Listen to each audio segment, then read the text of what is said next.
After dropping out of university, Oda spent the next 4 years trying and failing to achieve his dream of getting a manga serialized. When he finally pulled it off, not only was it well received, but he simultaneously proved his biggest doubter wrong in the process, who happened to be a chief editor for Jump. This is the high Oda was riding through One Piece's early years. This video covers the process of how many story elements were developed, a number of early design concepts, and other behind-the-scenes information for East Blue through Skypiea. Let's dive in.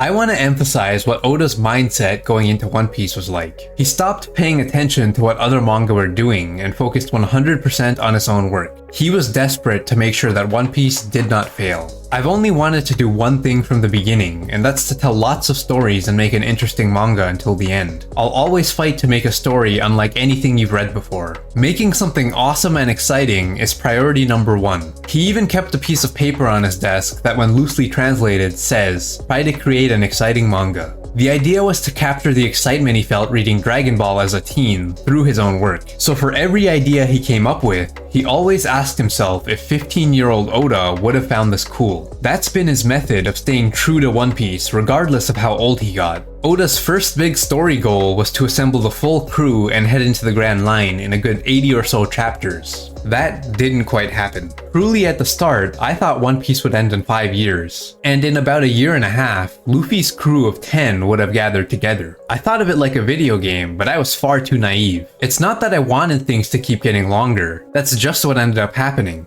At least today, it's actually possible One Piece might end in 5 years. And we'll be saying the same thing next year, the year after that, and somehow 2 years ago too.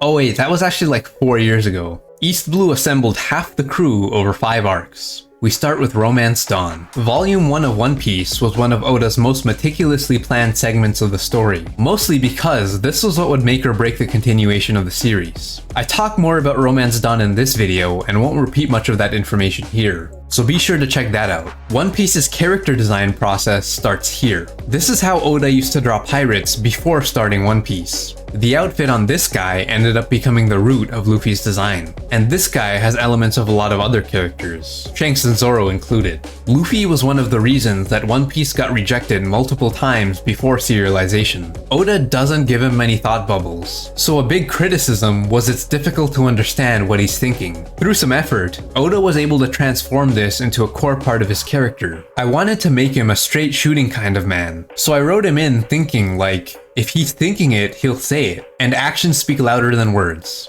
I'm not an idiot like Luffy, but he is my ideal kid. Sometimes he says a line that convinces everyone, but the rest of the time, I just want him to be a kid. If I understood everything about him, my audience would get bored. For Shanks, the most interesting detail is probably that he wasn't supposed to lose an arm originally. More on that in this other video. With respect to present-day developments in One Piece, it's interesting to note that Oda had some kind of big role in mind for Shanks that's still on track to happen. When Shanks appears frequently in the manga, you can assume that One Piece has entered the final saga. He also highlights the following. Shanks is not a perfect, cool guy. The most important scene in Chapter 1 is where Shanks was at a loss when Luffy got abducted. Anyone can draw just a cool looking character, but Beckman just smiles and supports him. Thanks to their relationship, the red hair pirates can exist. While not a very important character in the long run, Alvida is the first instance of Oda drawing inspiration from real pirates. She was based on Awilda, who reportedly had a pirate crew of only women, and may or may not be a legend. On to our first recruit. In a way, Zoro technically has the longest design history since the protagonists of Oda's old one-shots resemble the swordsman. It's most apparent with Ryuma from Monsters. Ryuma was later added to One Piece altogether and is actually Zoro's ancestor. At some point, the plan was for Zoro to be a part of Buggy's crew. He would have played an elder brother role while acting as Buggy's bodyguard, which is pretty funny considering current developments in the story involving Buggy and a certain swordsman. Luffy was supposed to convince Zoro to leave and join his crew instead. Zoro's surname comes from the Japanese pronunciation of French pirate Francois L'Olonnais. Oda planned for him to lose one of his eyes pretty early on as well. Based on this information, it seems pretty likely that the Axe Hand Morgan scenario was thought of after Oda started developing the Orange Town arc. Here's an early Morgan design, by the way. Also, there's this messenger bird named Hachi who was supposed to be part of Buggy's crew. When the character got scrapped, the name Hachi was transferred over to Hachan. Next up is Nami. One Piece started off as a one-shot called Romance Dawn, which actually had 2 iterations. One of them featured a character named Silk, and the other featured Anne. Nami is derived from both of these designs, and even keeps elements of their original backstories, including parental abandonment and hometown slaughter. Early designs of Nami include this, which might have been reused for Morgan. And here's a concept drawing of our trio further along in development. You may have forgotten this, but before arriving in Syrup Village, the Straw Hats first end up on Gaimon's island. I wouldn't normally mention this, but Oda really liked Gaimon. This was like peak character design for him, at least back then. It's hard to think of anyone better than him, just a man who has been stuck in a treasure box for 20 years. I think that was an amazing setup myself, but his discussion on Gaimon actually gives us an idea of how his character designs evolve. Gaimon was originally in a barrel, and Oda claims it was just kind of naturally changed from there. He goes with the flow when it comes to drawing. Oda first draws a rough sketch of a new character. There will always be a sentence or two accompanying the drawing, usually something the character is saying. This is ultimately what gets used to develop their personality. From there, Oda's thoughts just lead the character towards its final design. So Usopp, his sniper role was decided early on, but he was also supposed to be the vice captain. In early designs, he's missing his long nose, which makes him look a little more like Yasopp. That idea was inspired by Pinocchio, the boy with the nose that grows every time he lies. His name even refers to the Japanese word for lie. Usopp was written to be the most like a normal human, someone the audience could connect to every time we saw him get stronger. He's got the lovability of a klutz, but if I don't think about how to use him well, he drops in popularity really fast. The crew also obtained the Going Merry here, which has been documented really thoroughly over the years. It's based on real caravel ships used by Portuguese sailors in the 15th century. The Baratie arc is probably where the original plan for One Piece started to derail hard. We didn't even make it to the Grand Line yet. It's mainly because of these individuals we call the 7 Warlords. The reason why One Piece has been continually running for the past 20 years is because of the 7 Warlords of the Sea. One Piece was initially intended to be a tale of fighting against the 4 emperors, wrapping up just after 5 years. It struck me that having these cool 7 Warlords of the Sea in the comic would be awesome. It was just a passing thought, really. And then, just like a horror movie, it spiraled into such a long series. Here's some early concept art for a few of them, including Hawkeye's Mihawk. Though early on, Mihawk's label was supposed to be clairvoyant instead. Similar to how Zoro's design comes from Ryuma, Mihawk shares some similarities with another character from Monsters, Cyrano. Very fitting considering their relationship. He's got some of that Dracula influence mixed in though. The idea of Baratie itself is kind of unique. It was inspired by the Saigon River dinner cruise in Vietnam. The name, however, probably comes from a restaurant Oda used to work at called Baratie. Bit more info on that in this other video. Finally getting to Sanji, early on this character was supposed to be a gunslinger. Then, likely after Oda came up with the idea for his eyebrow swirl, Sanji's original name was going to be Naruto. That's what you call these swirly fish paste cakes, often used as a ramen topping. The fact that it's a food reference is probably intentional too, but the series called Naruto was going to begin serialization in 1999, so Oda changed it to avoid confusion. Good call. Sanji is apparently loosely based on someone from a Quentin Tarantino film. I didn't model him to the point of wanting an obvious physical resemblance. It was more like I hoped to get his attitude and mannerisms across. Sanji was based on the actor Steve Buscemi, especially in his role in Reservoir Dogs. Also, here's an early Don Krieg. The gang's all here. Except not really. This one runs off and Oda finally gets to introduce something that he'd been anticipating from the beginning. The Fishmen. They were supposed to appear in chapter 3, but that idea got knocked down. But I just kept that idea in my head and continued it, and finally used it for the Arlong arc. Anyways, when I start writing, things just get stretched out. Readers might think, he thought of this that long ago, but at the same time I'm thinking, I didn't think it would end up this long. These are some initial designs for Arlong's crew. The most notable change is Hachi. He was originally supposed to be a squid woman with the name Maple Reed. Apart from extending the character design variety, Arlong Park is often credited as the first good or peak One Piece arc. It's where Oda was starting to really get the hang of emotional storytelling. Until he got deep into the story, Oda never really killed off an important character in order to invoke sadness. At least never in the present. In flashbacks, all bets are off. There's a reason for this. I thought that drawing a touching story was awesome after seeing Nausicaa of the Valley of the Wind. I thought, I want to make them cry too. That is why I have How to Touch People's Hearts Without Killing People as one of my themes. I feel that killing people off is just too easy. But if the story is flowing towards that direction, it can't be helped. For now, I think there is a way for people to be touched without killing characters off.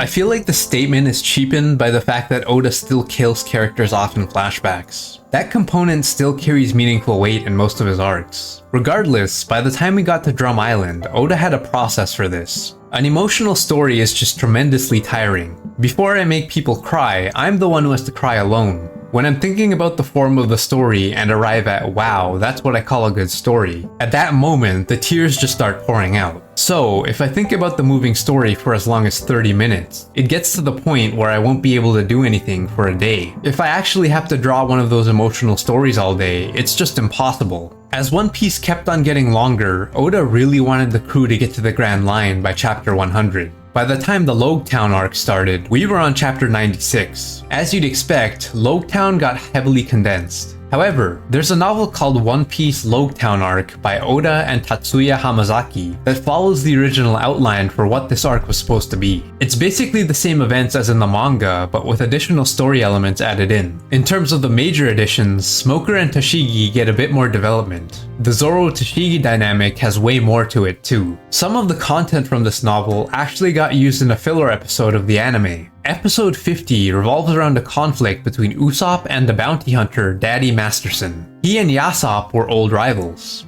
So 2 years later, Oda finally makes it to the Grand Line. This was an exciting moment for the mangaka since he felt he could truly let his imagination run wild from here. Anything's possible. I set it up so that the impossible is the norm on the Grand Line, and I can do whatever I want. The weather is hazardous, the sea is rough, and there aren't many ways for people to come and go as they please. So it isn't strange if you've got these cultures independent of each other. For example, if I wanted to write about some kind of school drama story, all I have to do is draw a school island.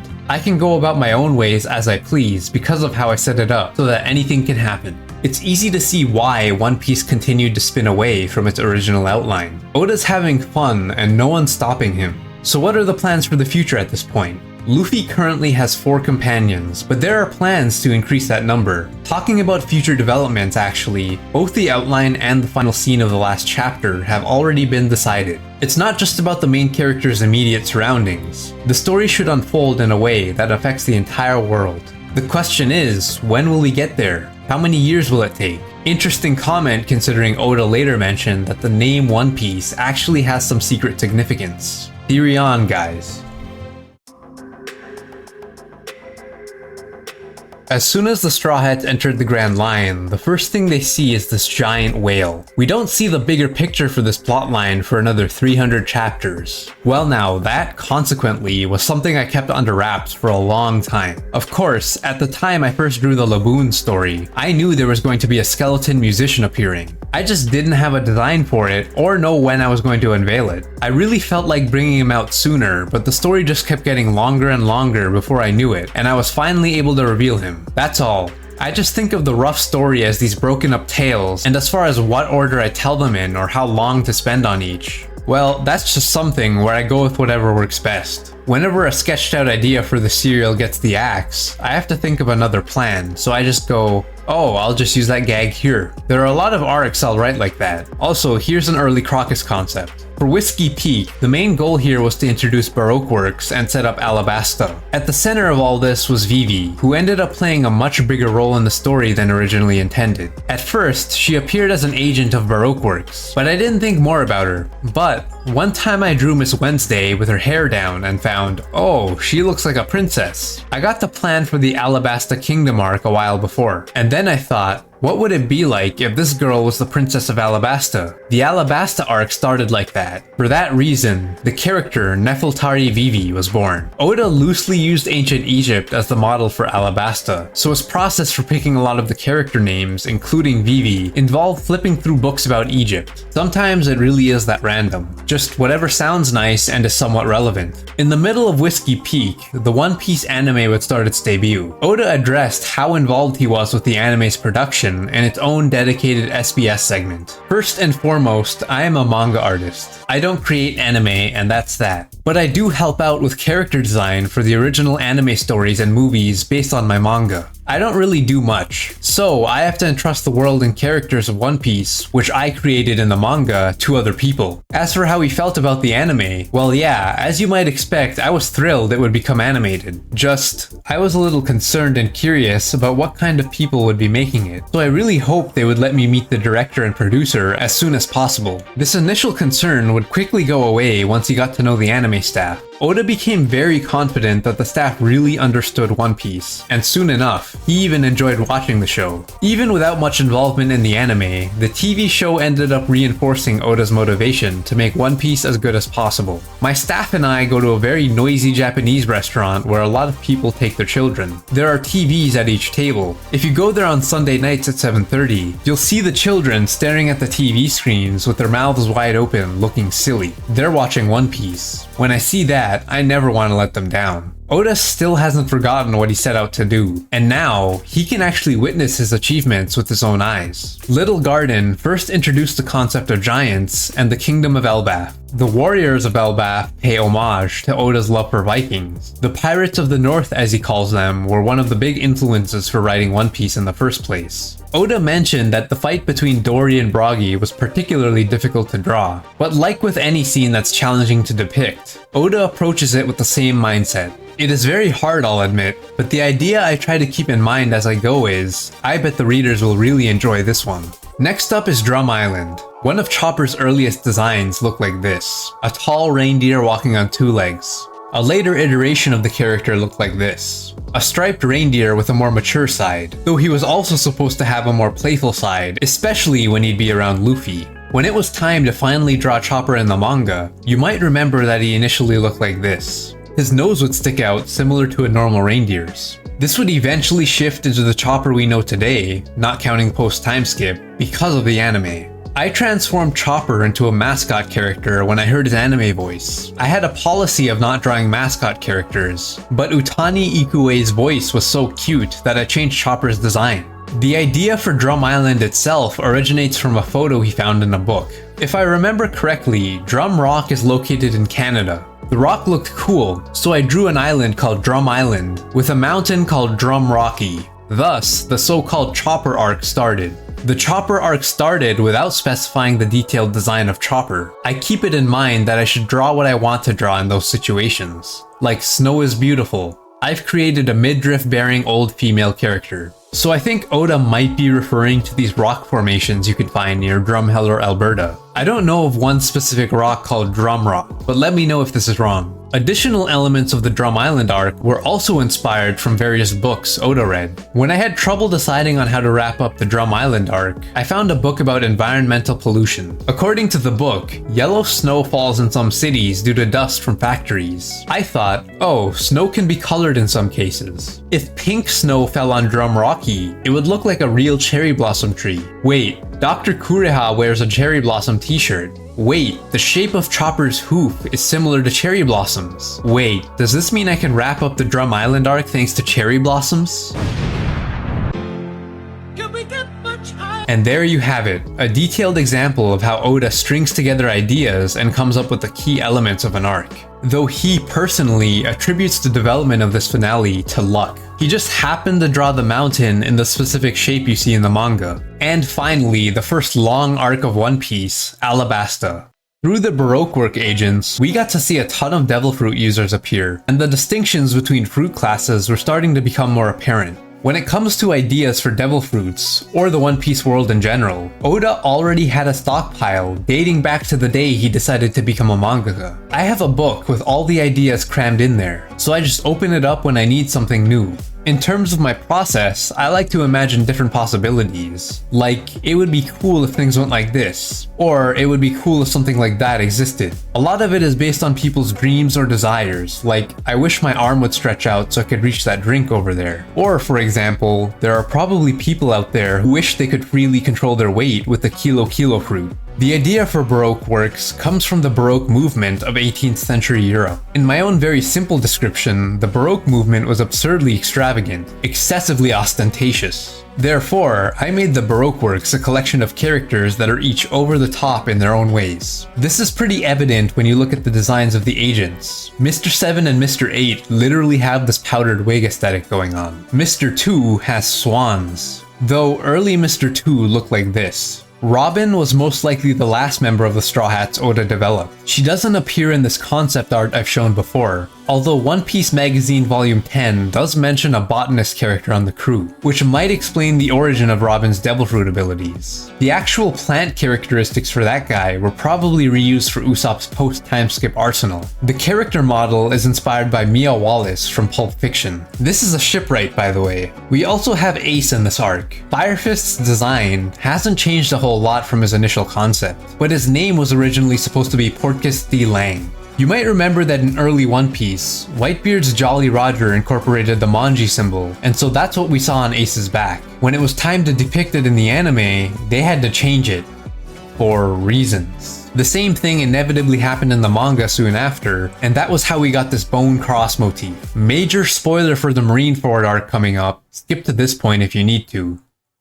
When Ace first appeared, the reaction from my audience was tremendous, so I was worried about whether or not I should kill Ace. I had planned to kill him just 1 year after his appearance, but it ended up taking 10 years. More on this in a future video though. Closing out Baroque works, let's talk about Crocodile. This warlord was supposed to have this gimmick where he'd ask people difficult riddles. I guess that's in reference to the Sphinx, sticking with the Egypt theme. However, the idea of the Sphinx challenging people to riddles and eating them if they fail is actually a Greek tradition. His hook hand was supposed to look more like a question mark to match the idea. The climax of Alabasta holds some personal significance to Oda himself. Personally, there really are a lot of scenes that make me tear up as I drew them. There are even times where the drawing becomes so tough for me from all the feelings that I have to leave my desk for a breather. As for the scene that made me cry the most, or rather, the scene that was especially tough for me to draw, I do remember that scene from the Alabasta arc where Vivi keeps screaming, "Please, stop fighting." It was so hard to draw that I had to put my pen down. Though there are countless instances like this, the more I try to recall. I guess it would have to be this one. This was an iconic moment for fans too, perhaps only succeeded by the Straw Hats' farewell to Vivi. This scene was actually improvised really close to the chapter's release. I came up with this scene right before the deadline of submitting my manuscript in the week.